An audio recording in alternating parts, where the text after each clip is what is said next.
Alright guys, here we are. I got a house and garage today. All radiant heat, slab on grade type of thing. The ones we like right here. These are easy for us. Now when I say easy, what I mean is we've been doing these so long, we've done so many of these together, just the three of us, Darin, Luke, and me. They just seem easy because that's what we do every day for a living, right? Just like what you do probably seems easy to you.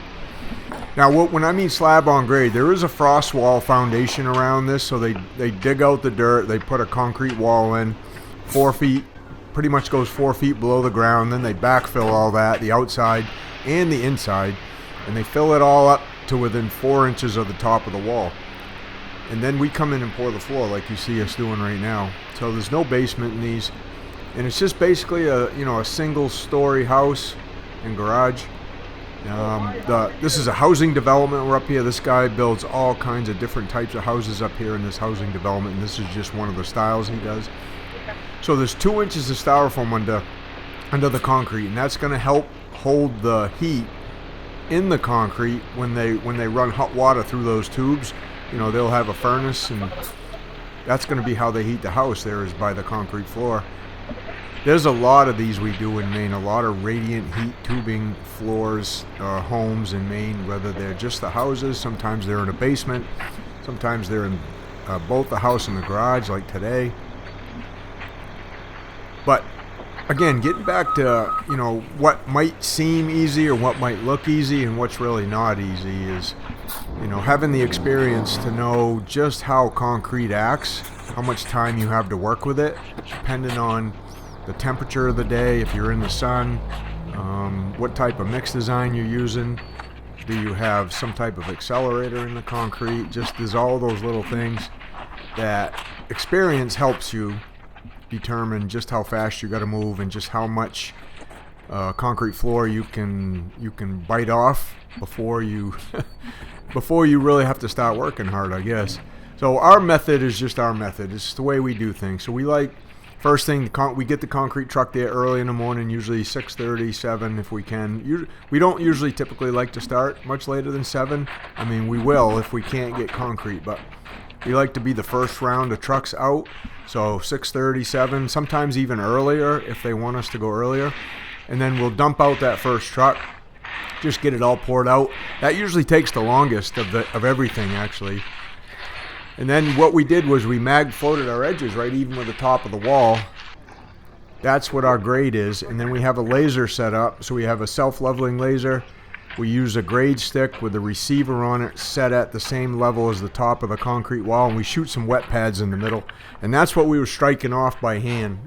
We were striking off our grade pads. We call them grade pads here to go by. So when we use the power screed, gives us something to go by on both sides of the power screed. I mean, if you don't have anything to go by, how do you know how accurate you are? Like, you could just rake that out and maybe check it in a few spots and say, yeah, it's pretty close, run the vibra screed over it, call it good. But really, how accurate is that? Is that even within 1/8 of an inch in that 12 feet of board right there? I mean, our floors are typically within, if you were to come back after we power trowel, saw them like the next day and shoot it with a laser, our floors are usually within a 1/16 to 1/8 of an inch. I would say, just because of tolerance in the laser, tolerance in running a screed over it like that, definitely tolerance in the receiver, how it receives the rotating laser beam.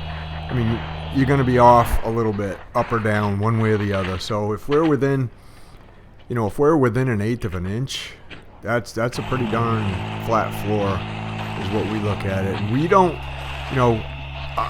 I've never had a call back saying, hey, geez, Mike, your floor is really out of level. It's off a 1/2 inch. There's a 1/2 inch dip, up or down, a dip or a hump. I've never had that in 42 years. So what we're doing must be working pretty good for us. That's why I recommend doing it this way. So when Darin's pulling that power screed back, he's looking both left and right at both ends of that screed rod, and he's making sure, see that line he's leaving on both ends? He's making sure he's leaving that line, number one, and that line is really consistent all the way through as he's pulling it back. And that's a signal to us that, hey, that's really flat right there. And another thing is he's not stopping and starting. He's just pulling that thing back slow and steady, making, the guys raking really doing most of the work. And that's one key to getting a really flat concrete floor when you screed it with a power screed. That thing does take some there's a learning curve to it. It does take some getting used to if you've never used one before, as far as how much throttle to give it. This is all in the concrete underground too, guys. If you really want to learn how to use these things, the training, how we pour and finish concrete, all my trainings are in the concrete underground. I teach you all the basics about this stuff, and it'll get you to where you could pour and finish some concrete. At least you'll know what to do, how to do it, and then it's just a matter of practicing how to do it, basically, to get good at it.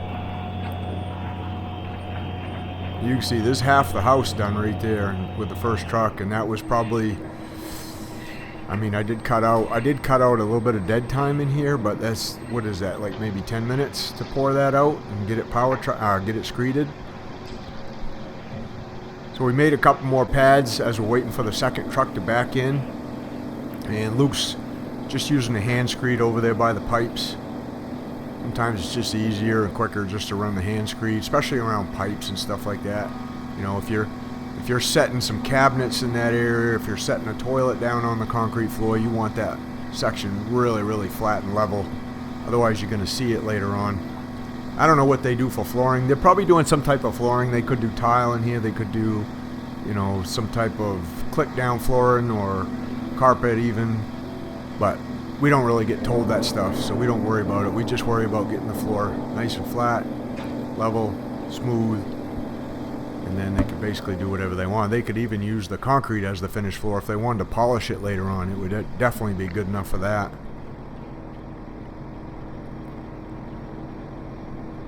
When we dump out a truck too, one of the reasons we like dumping one out really fast and getting it just out of the way is because we like the second one to show up right after the first one. I don't even care if there's lag time. They could show up at the same time. Get that first one mixed up, dumped out, have the second one backed in and ready to go. And that just helps speed up our job. Most of the time, they're 15 minutes apart, 20 minutes apart, whatever, and we're kind of sitting there waiting a little bit. But if the timing's good, if the concrete batch man can get one under the boot, get it batched out, that guy pulls ahead, and usually they rinse down, they rinse any dust off the outside of their truck or whatever. By the time that guy is done rinsing down, the second truck should be just about done being loaded. So the first guy's pulling out of the driveway, second guy's, he's already in the bay where he's rinsing down, and then, he pulls out, third guy, same thing. So these trucks show up, bang, bang, bang. That's the way we like them. We definitely don't like waiting, knowing that, it only takes us a matter of minutes to get one emptied out, get it down like you see right here. Another thing we like is when the guy does show up, when the concrete truck driver shows up, and he kind of sees where we're at, he can get his chutes on, he can come up and ask us, hey, do you want me to start mixing right now? Do you want me to wait a couple minutes? And that really helps speed things up too. When they just show up and they sit in their truck and they don't come actually see what's going on, and then they wait for the first truck to pull out, then they back in and ask you what's going on. That really slows things up by 5 or 10 minutes is a big deal to us when it comes to getting the floor in. We want to get both these floors in before we got to go back and start power troweling it, right? So we want time in between.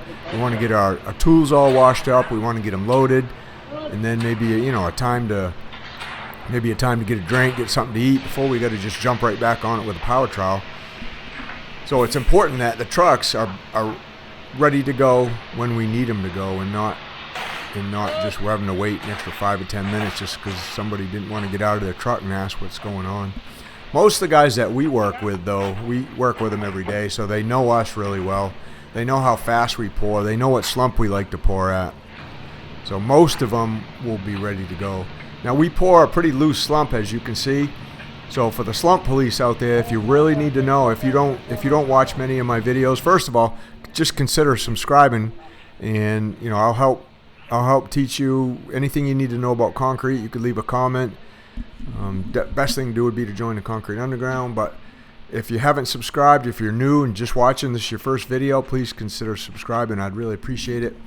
But if you don't know much about concrete, what most people know is, you don't want to pour concrete real wet or to weaken it. Everybody says, oh, it's going to crack all up, it's going to break all up, it's not going to be any good. Well, we use a chemical in it called water reducer, and they add that at the batch plant when they batch the truck out. And that chemical is just a few ounces per yard of concrete. It makes the concrete looser when they mix it up in the truck. So a 6-inch slump like this you don't get that from just adding water. It's made from using the water reducer in the mix. We pay a little bit extra for that per yard, maybe $2 or $3 extra, but it allows us to pour a loose slump like this so we don't have to kill ourselves getting the floor in. And I don't know, it just makes our jobs 10 times easier. When you pour concrete, like we pour concrete every single day we live in Maine, so April, things start thawing out pretty good. The temperatures start warming up. So April to the end of November, 1st of December, we're pouring concrete every day of the week.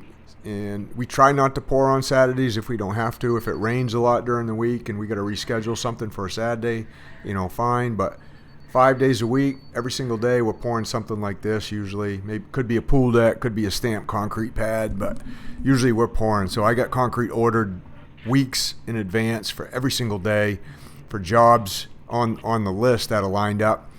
And hopefully, everybody else does their job and gets it ready. So by the day I have it ordered for, it's ready to go.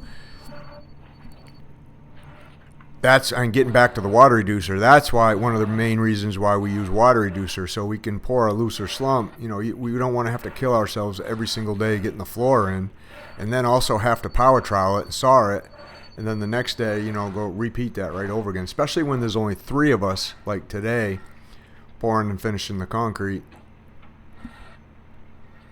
Again, water reducer for you slump police. Google it, look it up, see what it does. But it gives you a looser slump. So again, we're going around the pipes with just a little hand screed. Those are magnesium, those aren't wood. They look like a 2x4, but they're not. They're much lighter. They're actually hollow, but they're really rigid metal. They're a really light metal, kind of like aluminum. And I've had those hand screeds for years. They last forever. You just gotta, keep them clean. Occasionally, you might have to scrape them with your margin trowel, but if you rinse them off real good, they usually clean up really good. And then Darin's, he's on the Screed Demon. That's from MBW. And that's a 12-foot board. That's a battery screed. That thing's really quiet. I'll leave some of the volume up here so you can actually hear the sounds of the concrete as we pour and screed like this, and then the bow float also.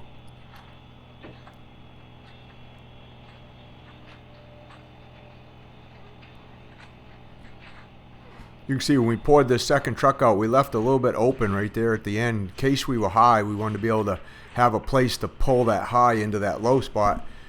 It just seemed to work out that we didn't have much high, so we'll just add a little bit of concrete here at a time so we don't get too much in there, and we don't want to have to shovel too much into the garage if we don't have to, especially where the third truck hasn't even shown up yet. So it's not like we're in a crazy hurry to get rid of this one and that third one's sitting there waiting all mixed up. That's how 2 guys rake behind a power screed. They try to keep just a little bit of high behind it. You definitely don't want it low, but not so much high that it's going to vibrate under it, especially on the ends. You want to keep his ends clean, the right and the left side. Keep them as clean as you can, about at least a foot in from the end. And that's kind of what Darin's going by the most. And see how he's just slowly going backwards, keeping the screed rod basically flat on there. So he's kind of cutting that surface nice and flat as he goes, walking it backwards at the same pace. And there, finish the house. Third truck showing up. We're going to back him up. He's going to do this. Third truck will do the whole garage. I think that's a 26 by 24 garage. So something like that at 4 inches figures around 8.5 yards.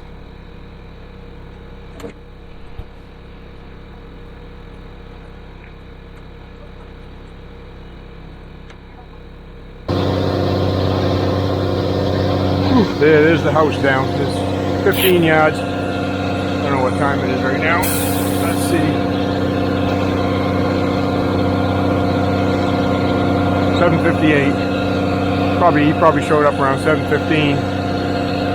Now we're just gonna blow out the garage here. We'll see how long this takes us. He's almost mixed up the slump. Sometimes mixing up takes longer than it does to pour it out.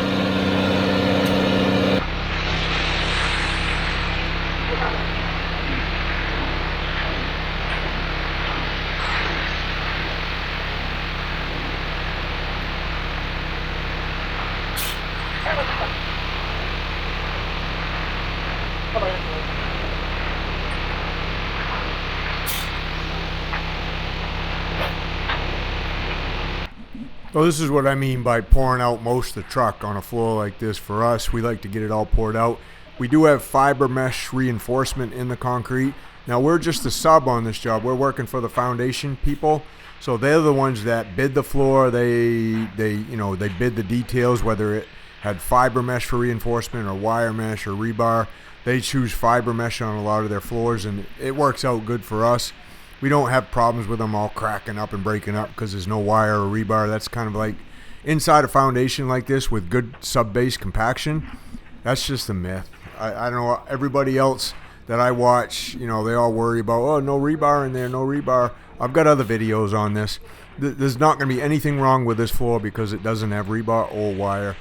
It's got fiber mesh in it. The mix design's 3500 with water reducer. We're going to saw cut joints in it for a contraction. This floor will never crack other than in the contraction joints, where they're supposed to. So it's going to be perfectly fine. So maybe a lot of you guys watching have learned something new today about rebar and wire mesh. And there is wire in this, you're right, but they use the wire to tie the radiant tubes to. And the guys that do the radiant tubing here, they're actually the ones that lay the wire. They lay the styrofoam too. And they just want that tubing. They want it on the bottom. That's why we don't pull it up. They want it on the bottom. The heating guy wants the tubing on the bottom of the floor. So, he's the one responsible for heating the concrete and heating the house. So we leave it where the heating guy wants it. And we don't. That's usually what all the heating guys tell us that we work around up here in Maine anyway. If they wanted it pulled up into the concrete, then we'd be pulling it up into the concrete. But we don't need to. And we got fiber mesh in it, so no extra reinforcement needed here today.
So I'm setting the receiver on the laser stick.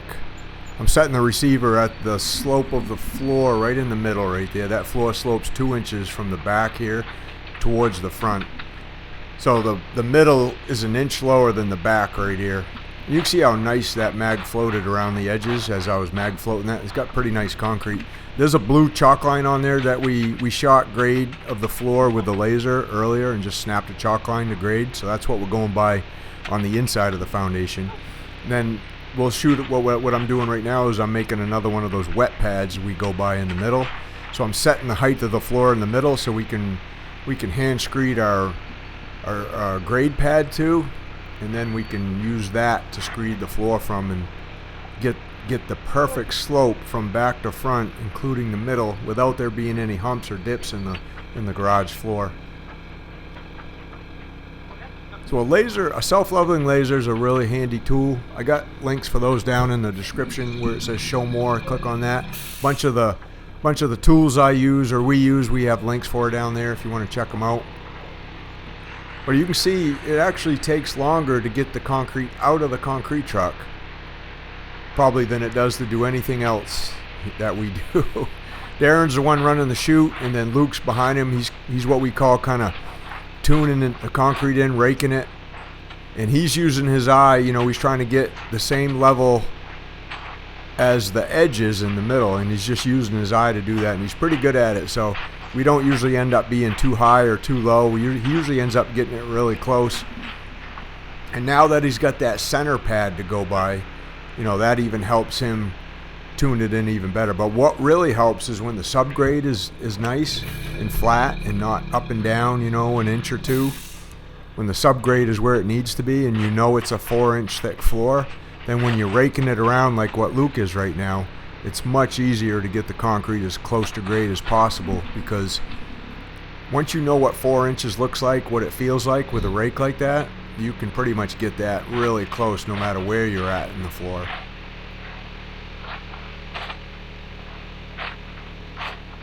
We have a lot of rear dump trucks here in Maine. This company's got a lot of them. They actually have a few front dump trucks, but most of them are rears like this. So the guy just uses his remote. He controls the speed of the concrete. He controls the chute going up or down.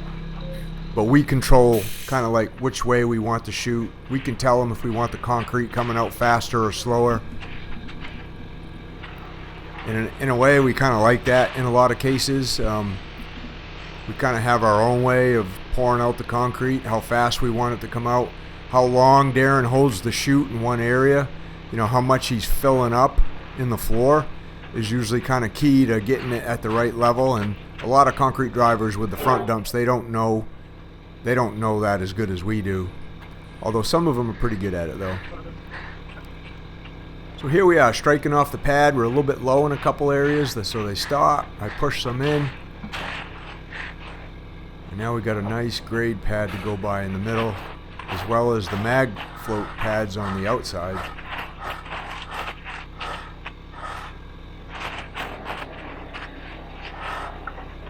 We stop, go around the pipe, then we strike it on the other side of the pipe, and then Darin just mags that out nice and smooth.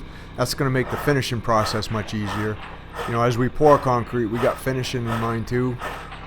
We want to make sure our finishing is as easy as possible. So the better and the smoother you can get this thing poured, the easier the finishing is going to be.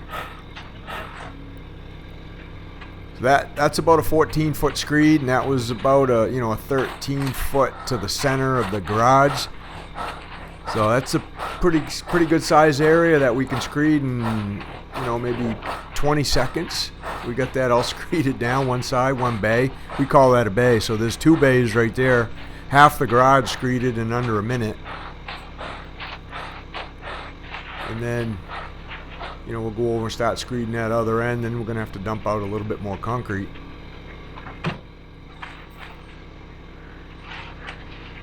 That has a 2-inch slope from back to front. Any water that drips off the car inside the garage is going to kind of run towards the doors instead of towards the back corner, like if you keep it flat. Rarely do we ever pour a garage flat anymore. Most of them have a slope like this, or they have a center drain in them. We kind of like the ones with the slope versus the center drain. Actually, they're a little bit easier.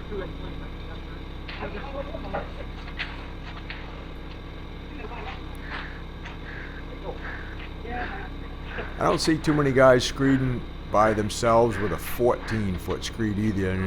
Most of the other guys I see on YouTube or on the internet, that screed all by themselves, they might have a 10-foot screed, but I don't think any of them use a 14-footer. I feel like if two guys learn to screed with a 14, you can cover a lot of area really quick. I don't know, I haven't seen anybody do that like as fast as we do, no matter which way they screed. You know, if you time just the screed time on this garage right here, I bet it's 2 minutes, maybe even a little bit less than 2 minutes. Probably it actually takes longer to bow float after Darin's bow floating right now. It takes longer to bow float than it does the screed.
All right, 8:34.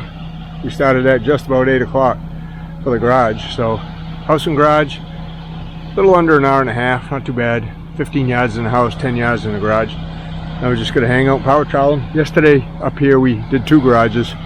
Got done about 2 o'clock. It's kind of overcast, a little misty. Today's nice and sunny, so probably be out of here by 1 today. So thanks for watching, guys. We'll see you on the next one.